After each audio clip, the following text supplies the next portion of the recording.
तो बच्चों, अब तक आपने पढ़ा है कि कैसे हम किसी कंपाउंड से अल्कोहल का फॉर्मेशन कर सकते हैं। इस तरह के आपने 6 रिएक्शंस पढ़े। आगे कुछ और भी रिएक्शन हैं जो ये बताते हैं कि हम कैसे अल्कोहल का फॉर्मेशन कर सकते हैं। उसी तरीके से एक रिएक्शन है ऑक्सीमर्क्यूरेशन डीमर्क्यूरेशन। पहले नाम का मतलब समझते हैं। ऑक्सीमर्क्यूरेशन मरकरी का, यानी ऑक्सी है और मर्क्यूरेशन है। मर्क्यूरेशन से तो पता चला मरकरी इसमें आएगा। अब मरकरी अकेले भी हो सकता है और मरकरी किसी कंपाउंड के फॉर्म में भी हो सकता है। तो ऑक्सीमर्क्यूरेशन में मरकरी जुड़ेगी। डीमर्क्यूरेशन किसी भी नाम के आगे अगर डी लग जाता है तो वो चीजें निकलती हैं। डीमर्क्यूरेशन का मतलब होता है मरकरी का निकलना। अब वो मरकरी अकेले भी निकल सकती है और वो कंपाउंड के फॉर्म में भी निकल सकती है। तो यहाँ ऑक्सीमर्क्यूरेशन डीमर्क्यूरेशन में एक बार मरकरी जुड़ेगी और सेकेंड टाइम मरकरी निकल जाएगी। तो रिएक्शन के लिए हम कंपाउंड लेते हैं, कोई एल्कीन कंपाउंड। मान लिया कोई डबल बॉन्ड की हमने ले ली एल्कीन, यानी कह सकते हैं सिंपल सबसे छोटी एल्कीन प्रोपीन, और इसका रिएक्शन हम कराते हैं मर्क्यूरिक एसीटेट से। ये कुछ ऐसे मीनिंग रिएक्शंस हैं जिनको याद रखना पड़ता है कि रिएक्टेंट क्या लेते हैं। मर्क्यूरिक एसिड, अब हमें पता है मरकरी पे होता है डबल प्लस चार्ज। इस डबल प्लस चार्ज की वजह से एसीटेट के 2 मॉलिक्यूल इससे आकर के जुड़ेंगे, यानी COOCH3, यानी एसीटेट के 2 मॉलिक्यूल इससे आकर के रिएक्ट करेंगे और इसका रिएक्शन हम करेंगे वाटर के प्रेजेंस में, और कैटालिस्ट यहाँ पे लगेगा THF। इसका हम बोलते हैं टेट्राहाइड्रोफ्यूरान। ये टेट्राहाइड्रोफ्यूरान के प्रेजेंस से ये रिएक्शन होता है। ये H प्लस और OH माइनस में टूट जाता है और यहाँ से ये इस बॉन्ड को ब्रेक करता है। अब हम देख सकते हैं ऑक्सीजन अगर हमारा नेगेटिव है तो ये इस पॉजिटिव के साथ मिल करके एसिटिक एसिड का फॉर्मेशन कर लेगा। ये हमारा कंपाउंड जो है ये एसिटिक एसिड बन करके निकल जाएगा और हमारा एक बैलेंस ये खाली हो जाएगा। अब हम इस बॉन्ड को एल्कीन पर अटैक करवाना है तो हम पहले एल्कीन के एक बॉन्ड को तोड़ते हैं। अगर हम एल्कीन के एक बॉन्ड को तोड़ेंगे तो हमारा कंपाउंड कुछ इस तरह से रहेगा कि इसकी एक वैलेंसी खाली और एक वैलेंसी इसकी खाली हो जाएगी। जब बॉन्ड टूटा तो 2 वैलेंसी खाली हो गई। एक तरफ से हमारा बचा हुआ है OH नेगेटिव। ये OH नेगेटिव इस पे आकर के जुड़ जाता है और यहाँ से जो वैलेंसी खाली हुई है मरकरी की, वो इस तरीके से आकर के इस CH2 से जुड़ जाती है। ये हमारा अभी इंटरमीडिएट प्रोडक्ट है। अब इस इंटरमीडिएट प्रोडक्ट का फिर से हम कराते हैं रिडक्शन। रिडक्शन में हाइड्रोजन का एडिशन होगा और रिडक्शन NaBH4 के प्रेजेंस में होगा। सोडियम बोरोहाइड्राइड इसको कहते हैं। इसके प्रेजेंस में चूंकि ये नेमिंग रिएक्शन है, हम इसको कैटालिस्ट को चेंज नहीं कर सकते हैं। जब हम इसका रिडक्शन करवाएंगे तो सिंपल प्रोसेस फिर वही होगी। यहाँ से एक बॉन्ड टूट जाएगा और जब यहाँ से ये एक बॉन्ड टूटेगा तो 2 वैलेंसी खाली होगी, एक इसकी और एक इसकी। यहाँ से भी एक बॉन्ड टूट जाएगा। ये Hg अकेले ही मरकरी के फॉर्म में निकल सकता है, जो कि मरकरी मेटल है और मेटल हमेशा अकेले एटम के फॉर्म में हो सकती है। तो मरकरी अलग हो जाएगा। जो एक बैलेंसी यहाँ और एक बैलेंसी यहाँ खाली हुई है, अब चूंकि हमें रिडक्शन करवाना है यानी एडिशन करवाना है हाइड्रोजन का, हाइड्रोजन हमें 2 लेना पड़ेगा क्योंकि बैलेंसी 2 खाली हुई है। एक हाइड्रोजन इसको देंगे तो ये फिर से एसिटिक एसिड बना करके निकाल देगा CH3COO और इसका एक H। यहाँ जो बैलेंसी खाली हुई है उस पर इसका एक हाइड्रोजन जाकर के जुड़ जाएगा और उसको बना देगा CH3 और इसमें सेकंड नंबर पे लगा हुआ है OH ग्रुप। हमें बनाना था अल्कोहल और हमें मिल गया ये प्रोपेनॉल 2। एक तरीका ये हो गया अल्कोहल बनाने का। अगला हम कंपाउंड देखेंगे हाइड्रोबोरेशन ऑक्सीडेशन। इस हाइड्रोबोरेशन नाम से ही पता चल रहा है कि इसमें कहीं बोरान का यूज होगा। तो बोरान की वैलेंसी जो होती है वो 3 होती है, इसलिए ये बनाता है BH3 कंपाउंड। लेकिन BH3 के फॉर्म में ये ना रह करके ये हमेशा B2H6 के फॉर्म में होता है। 9th में आपने पढ़ा होगा बनाना बॉन्ड का फॉर्मेशन करता है। ये बनाना बॉन्ड का फॉर्मेशन वो इसलिए करता है क्योंकि बोरान की जो वैलेंसी होती है वो 3 ही होती है। यहाँ आपको हम कुछ स्ट्रक्चर बता देते हैं। वैलेंसी 3 ही होती है, तो ये 2 हाइड्रोजन अगर ये इससे और ये इससे जुड़ जाएगा तो BH3 दोनों अलग हो जाएगा। लेकिन जो ये बोरॉन होता है ये डाइवैलेंट के फॉर्म में होता है और 2 को एक साथ रखता है, इसलिए एक बार ये अपना हाइड्रोजन अपने इलेक्ट्रॉन को इसके साथ शेयर करता है, एक बार इसके साथ।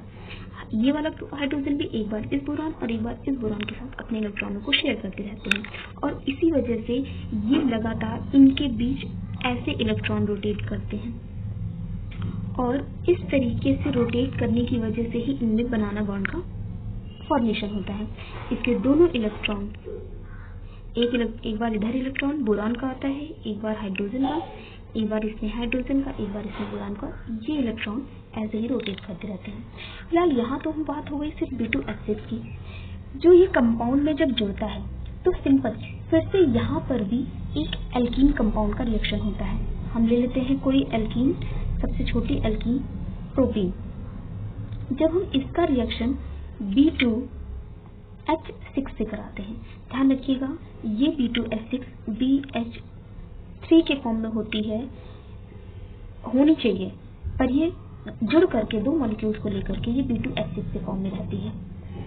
जब ये आपस में रिएक्शन करती है, पहले नाम से पता चला हाइड्रोबोरेशन, ये हो गया हाइड्रोजन और बोरॉन से मिलकर के ये हाइड्रोबोरेशन होगा, फिर इसका ऑक्सीडेशन होगा।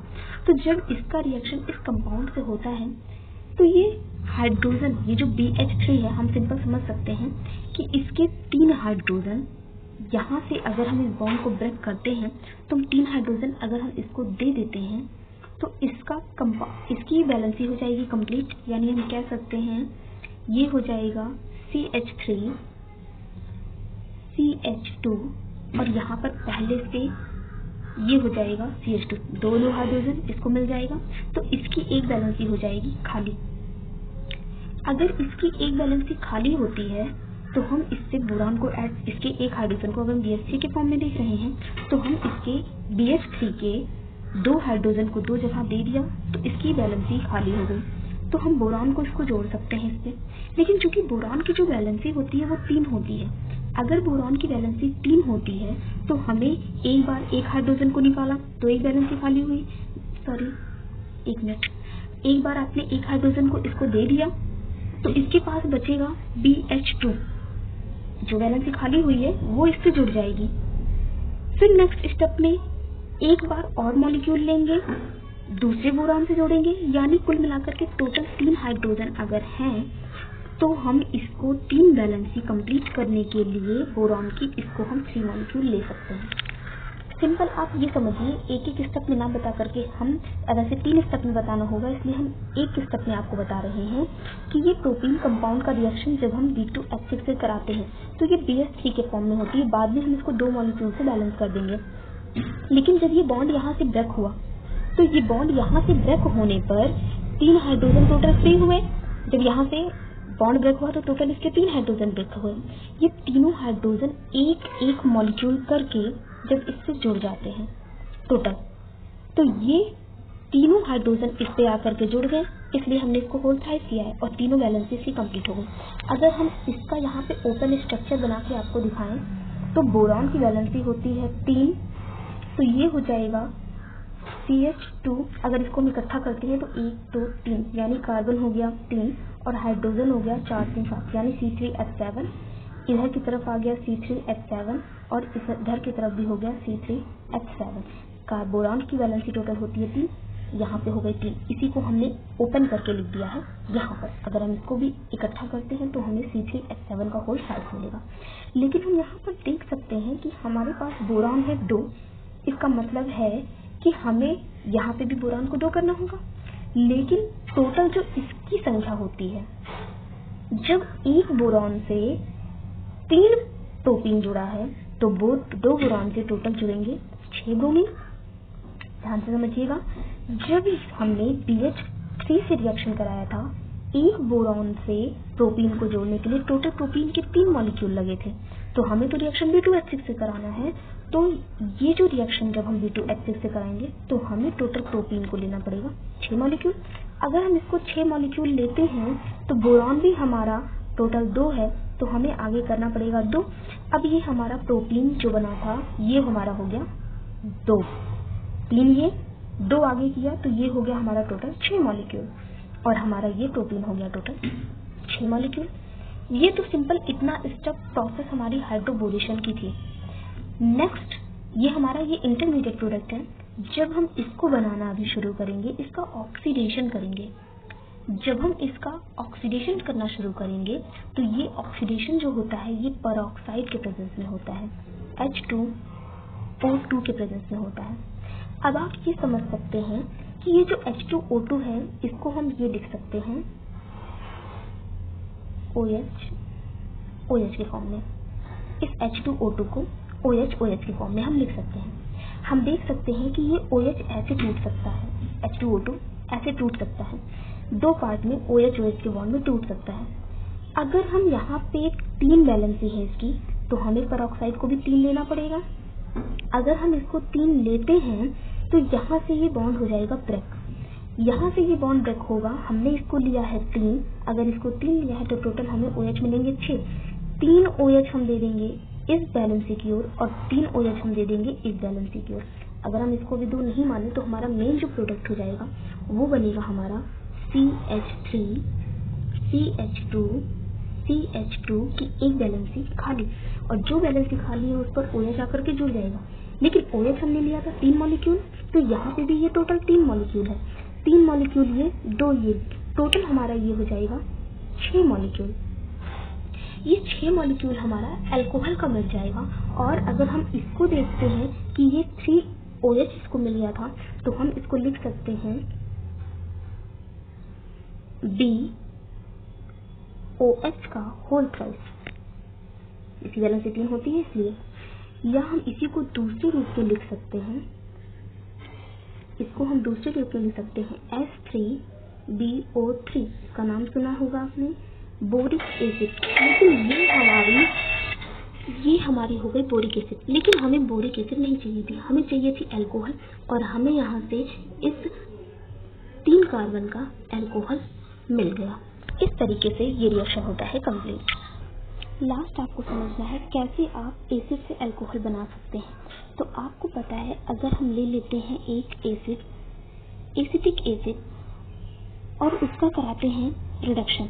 अगर हम एसिटिक एसिड का रिडक्शन करवाते हैं तो आपको पता है यहाँ से ये बॉन्ड ब्रेक हो जाएगा। इस बॉन्ड के ब्रेक होने पर 2 वैलेंसी खाली होगी, 2 तरफ हाइड्रोजन जाएगा 2 वैलेंसी पर, और यहाँ से इसको करना पड़ेगा 2, और वाटर के मॉलिक्यूल्स यहाँ से निकल जाएंगे, और यहाँ पर हमें कंपाउंड मिल जाएगा CH3 C double bond O और H, यानी हमें मिल गया एल्डिहाइड। एल्डिहाइड हमारा मिल गया। यहाँ से 2 वैलेंसी जो कि खाली हुई थी, दोनों तरफ हमने हाइड्रोजन दिया था। वापस हमें अल्कोहल जब बनाना है तो हम फिर से करवा देंगे इसका रिडक्शन, और जब हम इसका रिडक्शन करवाएंगे तो यहाँ से हम इस बॉन्ड को कर देंगे ब्रेक। बॉन्ड को ब्रेक करने पर बैलेंसी 2 खाली हो जाएगी, इसलिए ऑक्सीजन की एक बैलेंसी खाली, कार्बन की एक बैलेंसी खाली, दोनों बैलेंसी पे हाइड्रोजन जुड़ जाएंगे 2, यहाँ हो जाएगा एक H, यहाँ हो जाएगा एक H। हम इसको दूसरे रूप में लिख सकते हैं CH3 CH2OH, यानी हम इसको लिख सकते हैं CH3 CH2OH। ये हो गया हमारा एथिल अल्कोहल। हमें अल्कोहल का फॉर्मेशन भी करना था। इस तरीके से हमारे इतने तरीके हो गए जिससे हम एथिल अल्कोहल का फॉर्मेशन कर सकते हैं। फिजिकल प्रॉपर्टी में आपको पता है कि फिजिकल प्रॉपर्टी इसकी सिंपल होती है, और इसकी मेल्टिंग पॉइंट, बॉइलिंग पॉइंट, जिससे एग्जाम्स में क्वेश्चन नहीं आते हैं। तो आपके method of preparation, physical properties आप बुक से पढ़ सकते हैं। अब आपको अगले टॉपिक पढ़ाई जाएगी केमिकल प्रॉपर्टीज ऑफ अल्कोहल।